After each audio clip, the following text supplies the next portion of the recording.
Welcome to part 12 of environment rapid revision. इस video में हम एनवायरमेंटल इम्पैक्ट असेसमेंट के बारे में पढ़ेंगे और उसको डिटेल में स्टडी करेंगे और सस्टेनेबल डेवलपमेंट के इम्पॉर्टेंट कंसेप्ट को भी स्टडी करने की कोशिश करेंगे। तो इसके पहले मैंने 11 और पार्ट बनाए, आपने अगर वो नहीं देखे तो आपको देखने चाहिए। ये आपके यूपीएससी प्रीलिम्स और कोई भी गवर्नमेंट एग्जाम में जो फॉरेस्ट से रिलेटेड हो, जिसमें एनवायरनमेंट करके कोई भी सब्जेक्ट हो, तो बहुत हेल्पफुल होने वाला है। मैंने खुद प्रीलिम्स 4 बार निकाली है ये अप्रोच से। Now coming to the topic environmental impact assessment. ये जो एनवायरमेंटल इम्पैक्ट असेसमेंट है वो 1994 में स्टार्ट हुआ। ये जो रूट लॉ है जिसके अंदर एनवायरमेंटल इम्पैक्ट असेसमेंट होता है वो एनवायरमेंटल प्रोटेक्शन एक्ट ऑफ 1986, जो अभी का प्रेजेंट फ्रेमवर्क है, जिसमें category A project, category B project और कैटेगरी बी में B1 और B2 प्रोजेक्ट आए हैं। वो EIA नोटिफिकेशन ऑफ 2006। तो पहली बार एनवायरमेंटल इम्पैक्ट असेसमेंट आया 1994 में और उसमें नया नोटिफिकेशन आया 2006 में, 2006 में। तो जो 2006 में नोटिफिकेशन आया उसमें category A and category B projects आए। तो कैटेगरी ए प्रोजेक्ट वो होते हैं जिसमें बेसिकली कैटेगरी ए प्रोजेक्ट वो होते हैं जिसमें 2 से ज़्यादा स्टेट्स इन्वॉल्व होते हैं या फिर जिसमें लार्ज स्केल एनवायरमेंटल इम्पैक्ट होने की प्रोबेबिलिटी होती है। तो ministry of environment, forest and climate change is a clearing authority in category A projects. And ये जो कैटेगरी ए प्रोजेक्ट्स होते हैं, जो देयर आर 4 स्टेप्स, 4 स्टेप होते हैं जो फॉलो करने पड़ते हैं कोई भी प्रोजेक्ट को क्लियरेंस कर देने के लिए, भले वो कैटेगरी ए प्रोजेक्ट में हो या कैटेगरी बी प्रोजेक्ट में हो। कैटेगरी बी प्रोजेक्ट है जिसका लोकल लेवल पे इम्पैक्ट होता है, तो इसमें जो क्लियरेंस अथॉरिटी होती है वो स्टेट मिनिस्ट्री होती है, स्टेट एनवायरनमेंट मिनिस्ट्री होती है।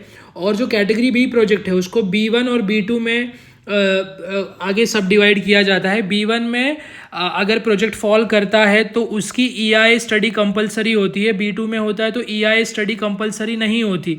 तो मेनली जो EIA स्टडी होती है वो क्या होती है उसको अभी पहले हम देखेंगे। इसमें 4 स्टेजेस होते हैं: screening, scoping, public consultation and appraisal. आपको साइड बाय साइड रीड भी करना है। मैं वापस ऊपर थोड़ी चीज़ें रह गई है उसके पास भी हम जाएंगे।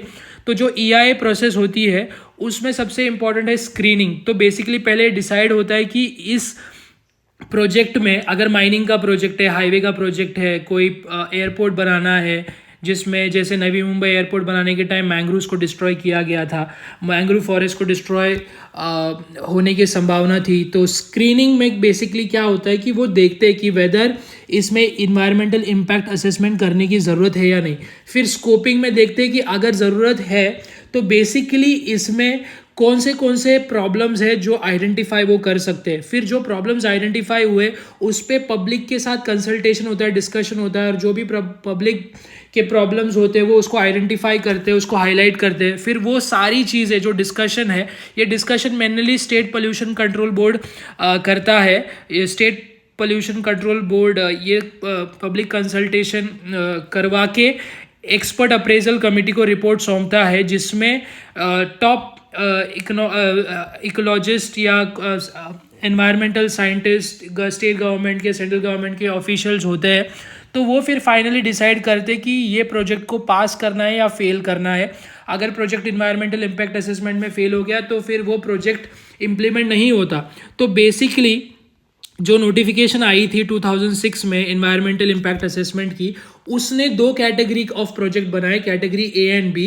कैटेगरी ए प्रोजेक्ट होते हैं वो मल्टी स्टेट प्रोजेक्ट होते हैं या जिसका इम्पैक्ट बहुत ज़्यादा होता है, वो कैटेगरी ए प्रोजेक्ट होते हैं, जिसमें central government, ministry of environment उसको गो अहेड देती है। कैटेगरी बी प्रोजेक्ट 2 टाइप के होते हैं, category B1 and B2। B1 में अगर प्रोजेक्ट फॉल करेगा तो वो प्रोजेक्ट की एनवायरमेंटल इम्पैक्ट असेसमेंट स्टडी होगी। अगर B2 में फॉल करेगा तो EIA होगा नहीं और सीधा प्रोजेक्ट चालू हो जाएगा। तो बेसिकली ये इसका बेस है जो आपको एनवायरनमेंट के इस पर्सपेक्टिव से पता होना चाहिए। If you are preparing for UPSC prelims, this is very very important. आगे चल के एक्सपर्ट अप्रेजल कमेटी जिसके बारे में मैंने आपको बताया, वो बेसिकली जो बॉडी है उसमें इकोलॉजिस्ट होते हैं, हाइड्रोलॉजिस्ट होते हैं, geologist, environmental engineers, pollution control specialist, forest and wild life experts होते हैं, social impact and rehabilitation experts होते हैं। तो इनकी गो अहेड देने के बाद कोई भी प्रोजेक्ट इम्प्लीमेंट हो सकता है।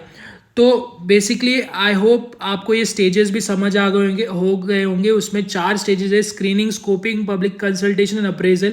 This you need to mug up these stages. You need to mug up ki who are the participants in expert appraisal committee. You need to know ki what category of projects are there. You need to know what is a notification. जैसे मैंने बोला कि 2006 में notification आया था, तो notification basically क्या होता है, कोई भी रूल, कोई भी एक्ट को इम्प्लीमेंट करने के लिए जो रूल्स बनाती है गवर्नमेंट, वो रूल्स आते हैं, वो नोटिफाई करते हैं गजट ऑफ इंडिया में, और उसको नोटिफिकेशन बोलते हैं। तो ये जो रूल्स नोटिफाई किए गए थे कि ईआईए में क्या क्या स्टेप्स होंगे, जो एक्सपर्ट अप्रेजल कमेटी होगी उसमें कौन कौन मेंबर्स होंगे, ये सारे ये नोटिफिकेशन के अंतर्गत लाए गए थे। इसीलिए you need to also remember कि EIA notification of 94 and 2006 were implemented under the environmental protection act of 1986।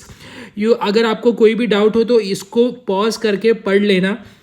In case आपको कोई इशू है तो कमेंट भी डाल सकते हो। I'll review the comment and I'll try to solve the doubt if there is any.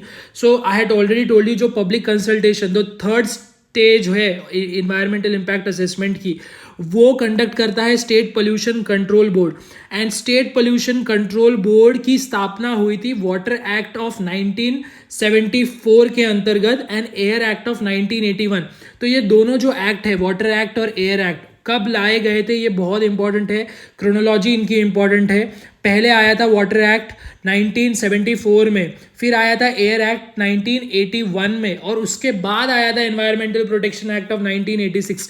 So you should know the chronology, it is very very important.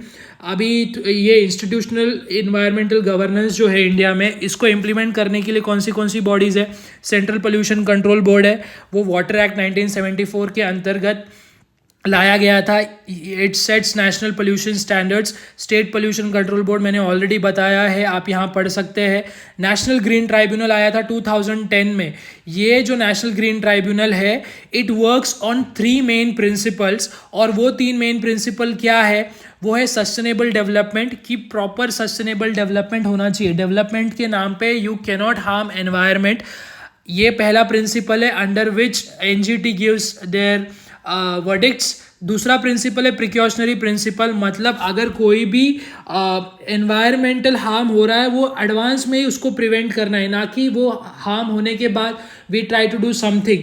तो prospective steps लेना बहुत ज़रूरी है। And third is polluters pay principle, जो भी pollution करेगा वो उसको कंपेंसेट करेगा। मैंने इसके प्रीवियस पार्ट में आपको कैंपा एक्ट के बारे में बताया था, और कैसे नेट प्रेजेंट वैल्यू निकाल के कोई भी अगर ट्रीज या फॉरेस्ट को डैमेज करता है तो उसको वो कैंपा फंड में कंपेंसेशन मनी देना पड़ता है। तो आई होप आपने प्रीवियस पार्ट्स देखे होंगे, because this is in continuation of previous part.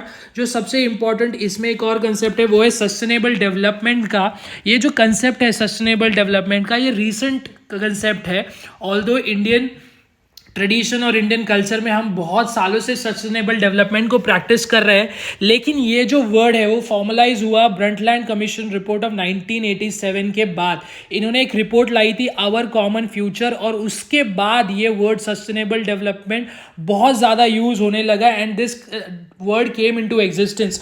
तो ये जो ब्रंटलैंड कमीशन है, very very important for your prelims, you need to know this, you need to know when their report came in 1987। तो इसमें जो सबसे इंपॉर्टेंट चीज़ें आपको याद रखनी है इस रैपिड रिवीजन पार्ट 12 में, वो है एनवायरमेंटल इम्पैक्ट असेसमेंट, जो एनवायरमेंटल प्रोटेक्शन एक्ट 1986 के अंतर्गत लाया गया था।